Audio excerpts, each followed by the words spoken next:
नई युवा नीति को लेकर फडणवीस का सबसे बड़ा ऐलान, 10 करोड़ की मंजूरी, अब सीधा युवाओं से होगा संवाद। नमस्कार, बहुत बहुत स्वागत है आप सभी का। आप देख रहे हैं एनएमएफ न्यूज, आपके साथ मैं हूं नमता चौधरी। कहते हैं नौजवान यानी कि युवा हमारे देश का भविष्य है, या फिर किसी भी देश का भविष्य युवाओं पर ही निर्भर होता है। और ऐसे में अगर आप बात करेंगे महाराष्ट्र की, तो महाराष्ट्र के मुख्यमंत्री देवेंद्र फडणवीस ने नई युवा नीति के तहत 10 करोड़ की मंजूरी दे दी है और इसी के साथ युवाओं के लिए नया एक्शन प्लान भी तैयार किया जा रहा है।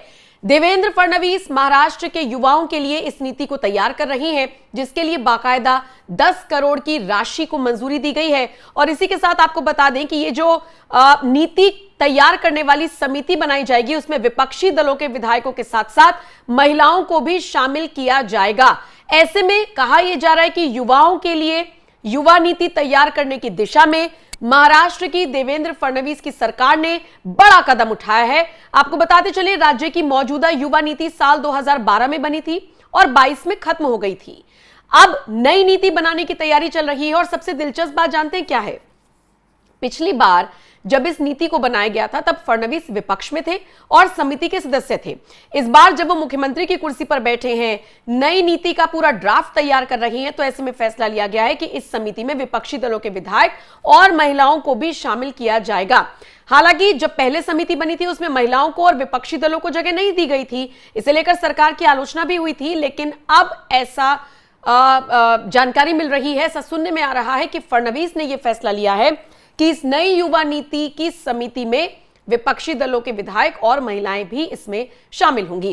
अब क्या होगा इस नीति के तहत? देखिए, नीति को जमीनी बनाने के लिए सबसे पहले तो युवाओं से सीधे बात की जाएगी। ऐसे में पूरे महाराष्ट्र में सर्वे कराया जाएगा।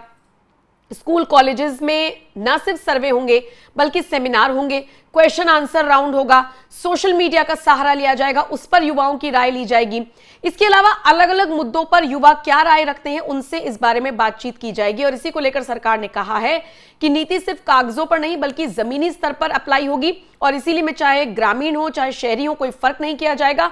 हाँ, एज पर जोर दिया जाएगा, यानी जो युवा हैं वो किस आयु के हैं, ऐसे में पूरे आयु के हिसाब से उनके ग्रुप्स बांटे जाएंगे। और इसी के तहत आपको ये भी बता दें कि महिलाओं की योजनाओं के लिए जिस तरीके से अलग बजट रखा जाता है, उसी तरीके से युवाओं की पहल के लिए भी अलग से फंड बनाने की बात कही गई है।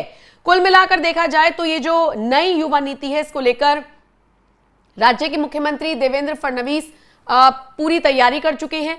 इसका जो ड्राफ्ट तैयार किया जाएगा, जो समिति इसका ड्राफ्ट तैयार करेगी, उसमें विपक्षी दल के विधायक और उसमें खासकर महिलाएं भी शामिल होंगी।